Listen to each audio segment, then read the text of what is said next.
Floods तो natural होते हैं, याद रखना अब ये फ्लड्स नेचुरल नहीं रहे। ये क्लाइमेट चेंज के पावर डिजास्टर्स हैं कि यूएस और चाइना की पोल्यूशन की वजह से इतने दर्दनाक बन चुके हैं और इनका बिल हम जैसे मुल्कों को चुकाना पड़ता है जो सबसे कम कंट्रीब्यूट करते हैं। हज़ारों लोग मर गए, लाखों घर बर्बाद हुए और करोड़ों लोग अपनी ज़मीन छोड़कर निकलने पर मजबूर हो गए। और सबसे ज़्यादा दर्दनाक बात, ये मुल्क जो दुनिया की सबसे कम पोल्यूशन करते हैं सबसे ज़्यादा क्लाइमेट चेंज का शिकार बन रहे हैं। सबसे पहले पाकिस्तान की बात करते हैं। 2022 का फ्लड तो आपको याद ही होगा। 33 मिलियन लोग इफेक्ट हुए, 1729 लोग जान से गए और नुकसान $30 बिलियन से ज़्यादा का हुआ। इस फ्लड ने पाकिस्तान की इकोनॉमी को नीचे गिरा दिया, क्रॉप्स बर्बाद हुए, कॉटन और राइस ऐसी एक्सपोर्ट्स कोलैप्स कर गई और मिलियन लोगों को पॉवर्टी लाइन के नीचे धकेल दिया। यूनाइटेड नेशंस और वर्ल्ड बैंक ने इसे एक टेक्स्ट बुक केस कहा कि कैसे क्लाइमेट चेंज डेवलपिंग कंट्रीज को मार रहा है। 2023 और 2024 में बारिशों का सिलसिला जारी रहा। रोड्स, स्कूल्स और हेल्थ फैसिलिटीज हर साल डूबती रही और अब 2025 में जून से लेकर अब तक 800 से ज़्यादा लोग मारे जा चुके हैं और सिर्फ पंजाब में ही 2 लाख से ज़्यादा लोग अपना घर छोड़ने पर मजबूर हैं। एनडीएमए की रिपोर्ट्स के मुताबिक रावी, चनाब, सतलज के किनारे इवैक्यूएशंस हो रही हैं। 26 अगस्त 2025 की ताज़ा अपडेट्स कहती हैं कि इंडिया के डैम से पानी रिलीज होने के बाद लाहौर के करीबी इलाके डूब गए, मैसिव इवैक्यूएशंस हो रही हैं और एनडीएमए कंटिन्यूसली अलर्ट्स इशू कर रहा है। कराची में इस बार मानसून ने एक नया रिकॉर्ड तोड़ दिया। 19 अगस्त को शहर के कुछ इलाकों स्पेशली मंगो पीर और गुलशन हदीद में 12 घंटे में 235 mm तक बरसात हुई, जबकि सिटी ड्रेन सिर्फ 40 mm तक के लिए डिज़ाइन किए गए थे। सेम सिचुएशन बनी सियालकोट में, जहाँ पूरा शहर सिर्फ बारिश की वजह से डूब गया। अब जो लोग यहाँ डैम्स की बातें कर रहे हैं वो सुन लें। ऑल्दो डैम ज़रूरी हैं, मगर ये डैम्स इन फ्लड्स को नहीं रोक सकते थे, ना ही कोई बेहतर सीवरेज या ड्रेनेज सिस्टम ये सब रोक सकता था। दुनिया में शायद ही ऐसा कोई सिटी होगा जहाँ 300 से 400 mm रेनफॉल बर्दाश्त करने की सकत हो। हाँ, बेहतर ड्रेनेज सिस्टम कुछ लॉसेस को कम ज़रूर कर सकता था। अभी तक कराची में ड्रोनिंग, इलेक्ट्रिक्यूशन और गिरने वाली इमारत के इंसिडेंट्स ने कम से कम 10 लोगों की जान लिया और एक और काउंट के मुताबिक ये 0 से बढ़कर 17 डेथ्स तक पहुंच गई है। पूरे शहर में स्कूल्स, बिजनेसेस और ऑफिसेज बंद हो गए, पब्लिक हॉलिडे तक डिक्लेयर करनी पड़ी ताकि कुछ रिलीफ मिल सके। ये कराची की नाकिस गवर्नमेंट का मुंह बोलता सबूत है। कराची ही नहीं, पूरे पाकिस्तान में मानसून तबाही लेकर आया है। 26 जून से अब तक 706 लोगों की जान जा चुकी है, जिसमें कराची में 10 संवाद शामिल हैं। ये फ्लड सिर्फ अर्बन प्लानिंग का इशू ही नहीं, असल में क्लाइमेट चेंज ने क्लाउड बर्स्ट और एक्सट्रीम रेन इवेंट्स को ज़्यादा फ्रीक्वेंट और इंटेंस बनाया है। इस दफ़ा इंटरेस्टिंग बात यह है कि वर्ल्ड वेदर एट्रीब्यूशन ने स्टडी पब्लिश की, जिसमें कहा गया है कि क्लाइमेट चेंज ने पाकिस्तान की फ्लड्स को और इंटेंस बना दिया है। मतलब अगर ग्लोबल वार्मिंग ना होती तो शायद बारिश होती, लेकिन ऐसी तबाही ना होती।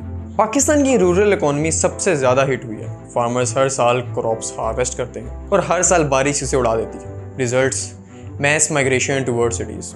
कराची, लाहौर, इस्लामाबाद का इंफ्रास्ट्रक्चर ओवरबर्डन होता जा रहा है। इंडिया के northern hill states Himachal, Uttarakhand, Jammu और कश्मीर हर साल नए दुख सुनाते हैं। 2023 और 2024 में फ्लैश फ्लड्स और क्लाउड बर्स्ट ने घरों, मंदिरों और पूरी वैलीज को तबाह कर दिया।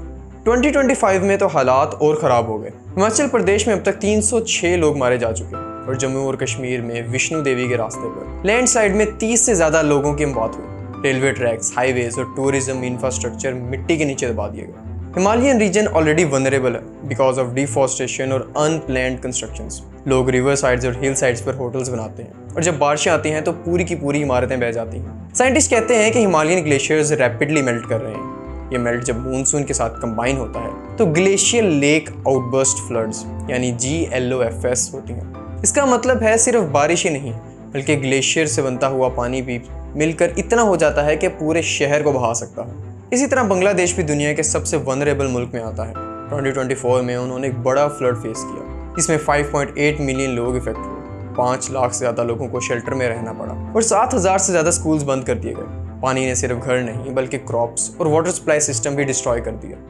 दसों हज़ारों हैंडपम्प्स और टॉयलेट्स डैमेज हुए, जिससे एक पब्लिक हेल्थ क्राइसिस पैदा हो गया। बांग्लादेश के लोग हर साल माइग्रेट करते हैं। कोस्टल और फ्लड हिट एरियाज के लोग अपनी ज़मीन परमानेंटली छोड़कर ढाका और चित्तागोंग जैसे शहरों में स्लम्स बनाते जा रहे हैं। एक UN रिपोर्ट के मुताबिक अगर ये ट्रेंड जारी रहा तो बांग्लादेश अगले कुछ डेकेड्स में क्लाइमेट रेफ्यूजीज का हब बन जाएगा। अब लोग गाँव छोड़कर ढाका आते हैं तो उन्हें क्या मिलता है? एक प्लास्टिक की छत वाला स्लम, जहाँ ना साफ पानी है, ना बिजली, ना कोई जॉब।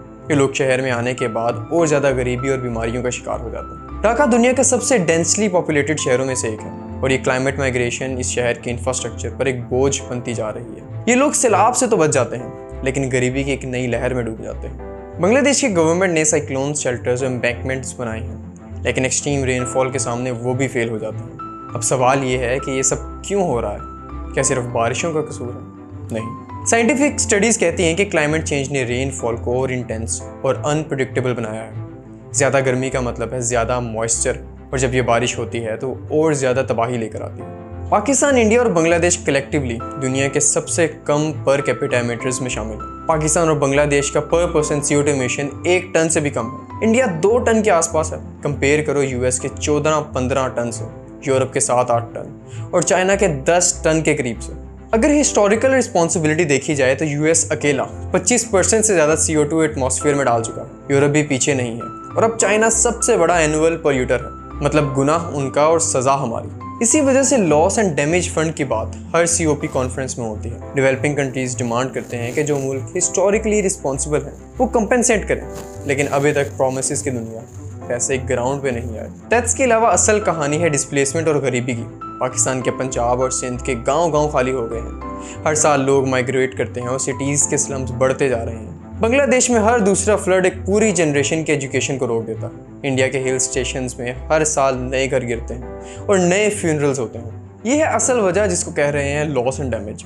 सिर्फ पैसे का नुकसान नहीं, बल्कि कल्चर, एजुकेशन और हेल्थ सब पर असर होता है। सोचो एक बच्चा जो स्कूल नहीं जा सका क्योंकि उसका स्कूल फ्लड में डूब गया, या एक माँ जो अपने बच्चे को हॉस्पिटल नहीं ले जा सकी क्योंकि वो फ्लड में बह गया। माइग्रेशन भी एक साइलेंट किलर है। जब लोग अपना गाँव घर छोड़कर शेल्टर में आते हैं, ना उन्हें जॉब्स मिलती हैं, ना ही हेल्थ और सैनिटेशन। रिजल्ट्स अर्बन पॉवर्टी का सुनामी। लेकिन इस मुश्किल घड़ी में भी सबसे ज़्यादा काम आम आवाम ने किया। स्कूल टीचर ने 900 से ज़्यादा बच्चों को स्वात में बचाया। टीचर ने देखा कि दरिया का पानी आहिस्ता आहिस्ता बढ़ रहा है, तो उसने स्कूल जाकर सबको इवैक्यूएट करवा दिया और कुछ ही घंटों बाद पूरा स्कूल फ्लड में बह गया। फिर पूरे पाकिस्तान में अल खिदमत फाउंडेशन गवर्नमेंट का काम कर रही है। जो काम हमारे पॉलिटिशियन सालों में नहीं कर सके, वो आम आवाम को खुद करना पड़ रहा है। इसी तरह बांग्लादेश में भी ये सारे काम यूथ ने खुद किए। Service for human being organisations के वॉलंटियर्स बिना किसी ट्रेनिंग के खुद बाजार जाकर रिलीफ डिस्ट्रीब्यूट कर रहे थे। सोनार रहमान जैसे जवान लीडर्स ने सबमर्ज्ड गांवों में खुद जाकर 300 से ज़्यादा लोगों को रेस्क्यू किया और 3000 से ज़्यादा लोगों को फूड, वाटर और मेडिसिन प्रोवाइड किया। कम्युनिटी किचन चलाए जहां रोज़ 1500 लोगों को गर्म खाना मिलता है। ऐसे सब लोग मिलकर कोशिश कर रहे हैं कि फ्लड विक्टिम्स की हेल्प की जा सके। जो काम करने में हमारी गवर्नमेंट्स फेल हो गई, वो काम हम खुद करें। लेकिन इन क्लाइमेट पैटर्न्स को बदलना होगा, जिसकी वजह से इतनी तबाही हो रही है। इन सबको चेंज होना होगा। इन क्लाइमेट पैटर्न्स को प्रेडिक्टेबल और लेस डिस्ट्रक्टेबल बनाने के लिए हमें इन चंद सोल्यूशंस पे काम करना होगा। एक तरफ एमिशंस कम करना ज़रूरी है, रीन्यूएबल एनर्जी, ग्रीन ट्रांसपोर्ट और फॉसिल फ्यूल से छुटकारा। दूसरी तरफ डेवलपिंग कंट्रीज़ को क्लाइमेट फाइनेंस चाहिए, ऐसा पैसा जो इंफ्रास्ट्रक्चर बनाने, फ्लड डिफेंसेस और डिजास्टर रिस्पॉन्स सिस्टम्स के लिए यूज़ हो। इसके अलावा फॉरेस्टेशन बहुत ज़रूरी है, स्पेशली इन पाकिस्तान जहाँ टिम्बर माफिया सारे दरख्त काटती जा रही है। इसके ऊपर कंट्रोल और चेक एंड बैलेंस बहुत ज़रूरी है। पाकिस्तान को क्लाइमेट रेजिलिएंट हाउसिंग बनानी होगी। इंडिया को हिल साइड और रिवर साइड कंस्ट्रक्शंस पर बैन लगाना होगा। बांग्लादेश को ज़्यादा साइक्लोन शेल्टर्स और एलिवेटेड स्कूल्स चाहिए। लेकिन ये सब तभी मुमकिन है जब वेस्ट और चाइना अपना पैसा और टेक्नोलॉजी शेयर करें। बेशक उन्हीं की गई कार्बन एमिशंस और पॉल्यूशंस का नुकसान इन कंट्रीज़ को उठाना पड़ता है। ये फ्लड सिर्फ साउथ एशिया का मसला नहीं, ये एक वार्निंग है पूरी दुनिया के लिए।